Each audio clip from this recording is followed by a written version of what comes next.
Sorry, mine. Oh. Which coming as well. Yeah. Okay. You're right. Members, welcome to the special meeting of the City of Prospect. Since our and corporate chair, but before I do, acknowledge traditional country. We recognise and respect their country's heritage, beliefs, and relationships with the land, and we acknowledge that they're of continuing importance to the Kaurna people living today. And now the council pledge. We seek wisdom and understanding as we face the duties of our united task, praying for the peace and prosperity of our city. Thank you. Members, first order of business is to appoint a chair. Do I have any nominations to chair the meeting? Councillor Mark Sandon. Councillor Stanley. Happy to accept. Any other nominations to chair? Then in the absence of any other nominations, Councillor Stanton, you'll be our chair tonight. Please take the chair and I'll hand over the reins of the meeting to you.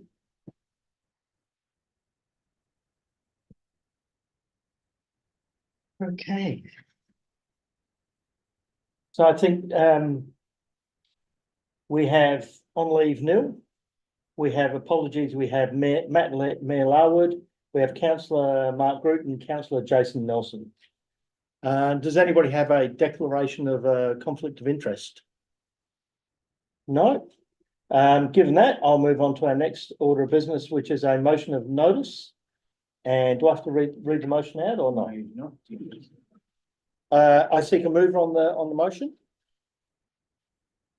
Councillor De Backer. I'd like to move it as is on the screen. And would you like to speak to it? Yes, I will. You have 5 minutes. Your time starts now. Thank you very much. Look, thank you. This is a special meeting of the City of Prospect. It was brought to our attention there were some developments submitted to the State Commission Assessment Panel over the Christmas period.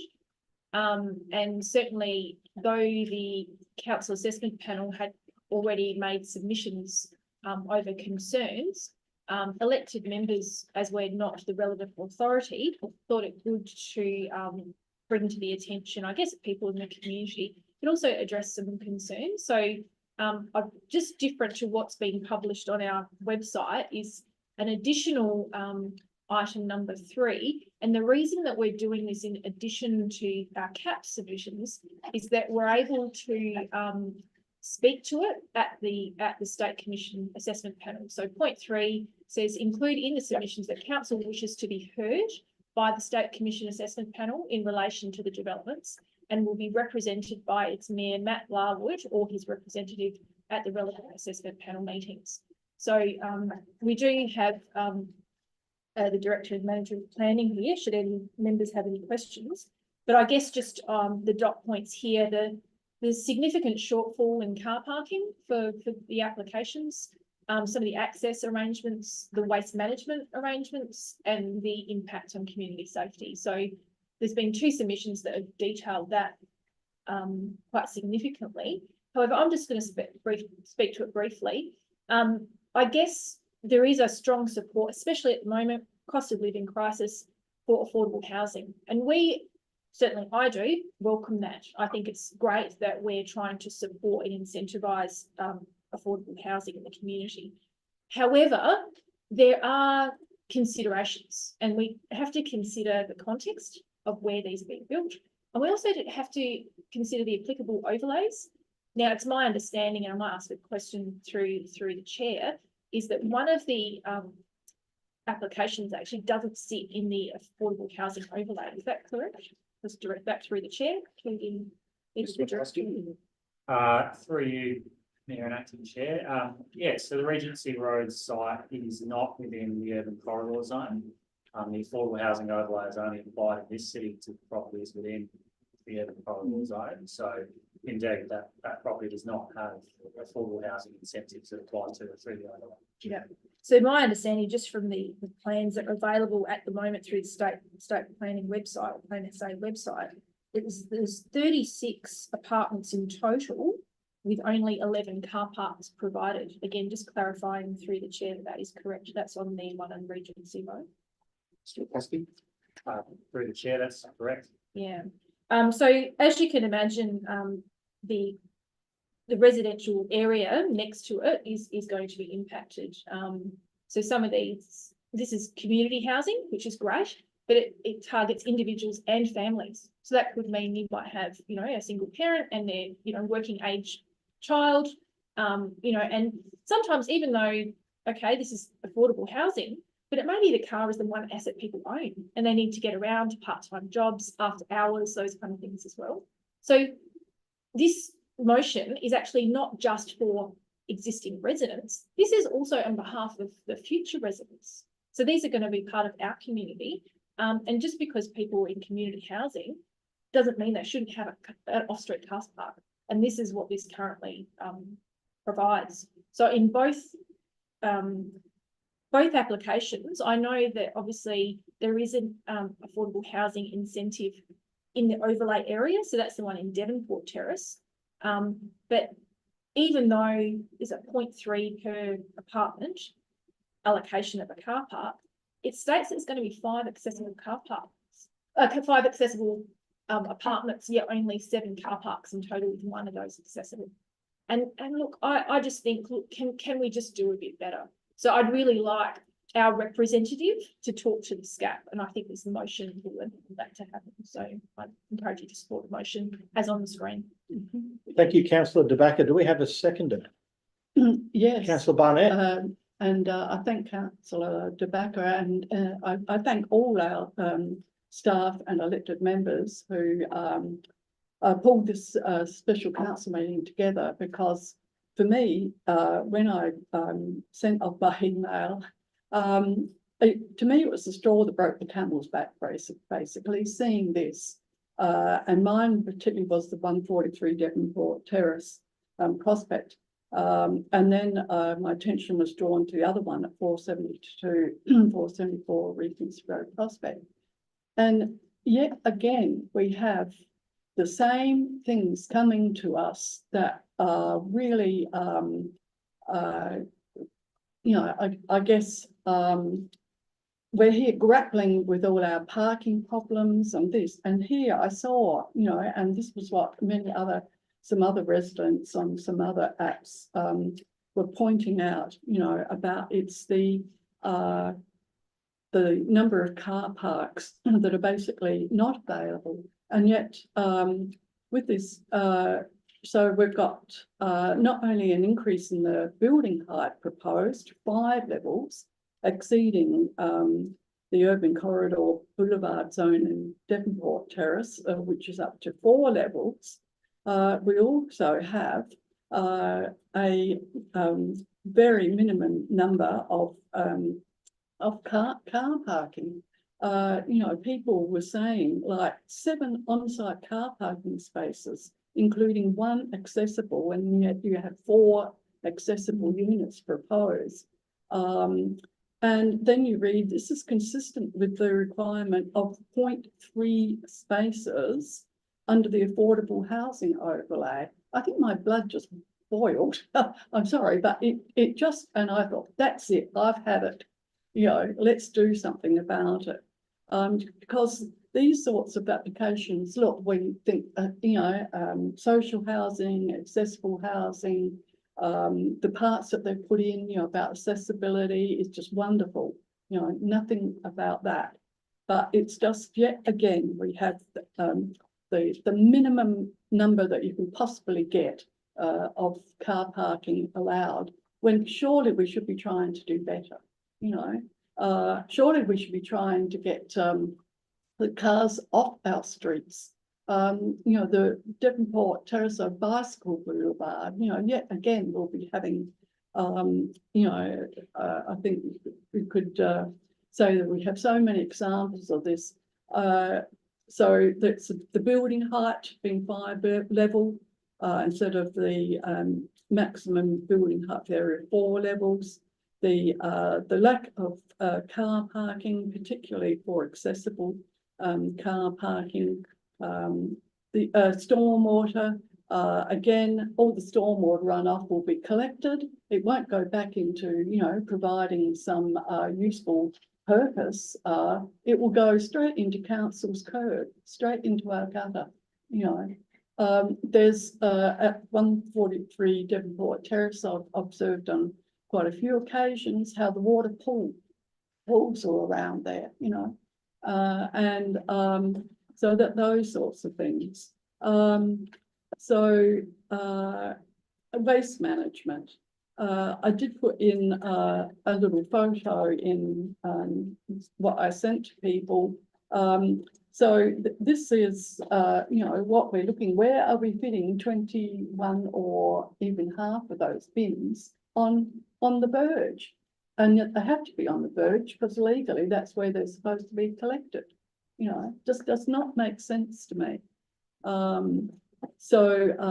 There's inadequate visitor car park. There's no visitor car park from what I can understand provided.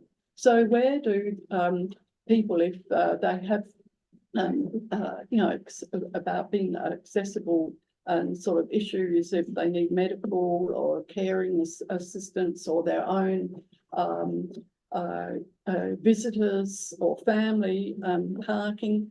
So it just, if an accessible taxi or van is needed, where do they park? Apparently they just, there's only the curb, the proposed ingress and egress down the drive is for a single car. So, you know, we have a accessible van parking there, trying to, you know, do the right thing. There's also it is a narrow street. It verges between 7.8 and about 8.5 carriageway down Devonport Terrace. But there you have an actual bend in the street. You have a distance of no parking for a distance of 25 metres right out along there. So just all these things to me just start to not make any sense. Why don't we lobby and try and change that? We need more practical requirements instead of the minimum standard, which is the lowest possible standard you can get. No, it's not good enough. There's a ground floor proposal for a possible future use for non-residential use. However, so they've got a studio apartment, so it's been designed. So later on down the track, if somebody wants to open up a little, you know, business or something or other. But this is supposed to be social housing. They're supposed to be putting a roof over people's heads. And they're saying, oh, well, that might be, you know, converted non-residential, you know, put something else in there. We have seen this so many times. For example, in Allen Street, ground floor apartments there, they've been converted in commercial activities. They've increased the number of cars parking the street. They reduced the amount of apartment living space. So we had to go down there and say, it's a narrow street. We've got to go down and consult with the residents, spend more of council's ratepayers' money on line marking. We're having to do this all over the street. And particularly West Ward has drawn the brunt of this, and also North Ward. And now we'll be getting on Regency Road, from what I understand. Interface between land users, overshadowing. You know, there's a comment there about, well, they don't really know what's going to happen there because, you know, there's another building being built there, but they don't really know what's happening. So who cares, you know? There are three areas in there that they say may not comply. You know, it's, yeah, and I'm very grateful to our planning staff and Scott McCluskey, particularly in providing the council's referral response to both 143 Devonport Terrace and 472-74 Regency Road, of which, you know, I would be most grateful if I'd been able to have this amount of, you know, really excellent professional planning advice for our response. So thank you. Thank you, councillor Barnett. Any other discussion? Councillor Holt. And then councillor Nguyen, was it? I don't know which one. I think it's highly concerning, particularly the lack of parking spots. It's a huge shortfall there. It's not just a small one. The impacts there are significant. well into the future. That building will be there a long time. I think it's not just the residents, the people themselves who say, look, I live here. Perhaps those moving in early days might accept that they don't have a parking spot, but down the track, you know, there'll be issues. We have issues here in the council as it is with those that don't have driveways and the neighbours impacted. It's just, I think we all understand what the issues will be there. Some good points raised by Councillor Decker and Barnett. There were all those other points as well, but I think it's the parking spots we really need to be concerned about. And look, if we're having these two developments now, what's coming in the future? And I think we need to really aggressively push that this be considered and reconsidered, really, or alternatives. And in my opinion, it's probably affordable because they are not putting in those parking spaces. If you're building buildings like that, it just should be standard that you have underground parking. So really, it's cost-cutting exercise to make it affordable. And you just can't add that sort of thing later. That's why it's critical it's done now. Look, I think we need to support this motion. I won't go into all these other points, but I think I think there'll be problems facing council forever, the residents and those living there. Look, I think if it was very specific housing that was, like you have aged care, people don't have vehicles, but it's not this kind of housing. It's affordable housing. You're going to have all types of people there, all age groups. And if you don't, if you don't have parking spots, you really do miss out on the jobs too. You're basically creating poverty for those people in the future. You can say there's buses or there's train line there, but you're very limited in your employment options. It's not a good thing overall, I don't think, future-wise. Yeah. Thank you, Councillor Hollett. Councillor Twindlin. Thank you, Councillor De Backer, for bringing this to our attention. It strikes me that this is not the first time. There's more, and there will be more coming. Into Prospect. So I really feel that we need to do something. In my experience working with Housing SA and community housing, it's not uncommon for them to provide parking for all of their tenants, and so it is expected that they park on the streets. And for us in our city, this is a major problem. And, I'm concerned that we have been trying to address and trying to find a solution. And you put another, add this to what our existing parking issues, it's not great. So I'm really concerned about, these kind of developments, especially the one on Regency Road, where across the road we've got a school. And then, so you've got Strawn Avenue, Letty and Warren, you've got a lot of parents already parking on those streets as well. So parking is already, it's spilling out. It's going to be a major problem. So I really, I think the point 3 was really good for us to have a presentation and to be heard. I think that's really clever and wise that we need to be heard. So yeah, I support the motion. Thank you. Councillor Twindlin. Yes, so thank you, Alison, for bringing this up. Yeah, these are a lot of the issues we already have in our community. So, before we can go ahead, we should be looking at ways to address it. So I definitely support the motion. Parking issues, we already have that. So why are we, contributing to the new development? Waste management with all, for apartment buildings already, there's an issue. So I think, we need to, consider these things before they're, putting a solution through, definitely, to address these issues. So I support the motion. Thank you. Just briefly from the chair, it hasn't been said, and all fantastic points. Thank you, councillors. Just briefly from the chair, I was a little bit disappointed with the timing. I understand that there's reasons why why they release things at certain times, but I thought it was The word I saw in one email today was disingenuous, and I thought that was quite true. It just didn't give enough chance for people to have their say, and it is quite a big issue, and obviously there's problems with it. I don't know whether they do these things deliberately or whether it's just a matter of their timing, but I thought it was disappointing and unfortunate, and it didn't give members of the public and certainly elected member body here tonight adequate time to gather thoughts and do a proper presentation back to the proposal. Councillor De Backer, would you like to sum up?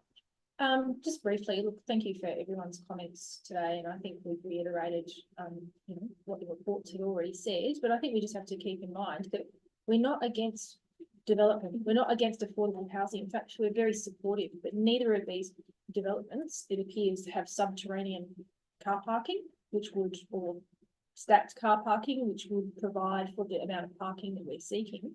And I think, you know, the state government really has to think about the kind of incentives they're using to get the results, because the results are going to cause long-term amenity issues, not just for the residents, but for existing residents and the community and schools of the city of Prospect. So I encourage you to support the motion. Thank you. I'll put it to a vote. All those in favour? We'll call that unanimous. Thank you. And carried. Meeting closed. Boom. Good job.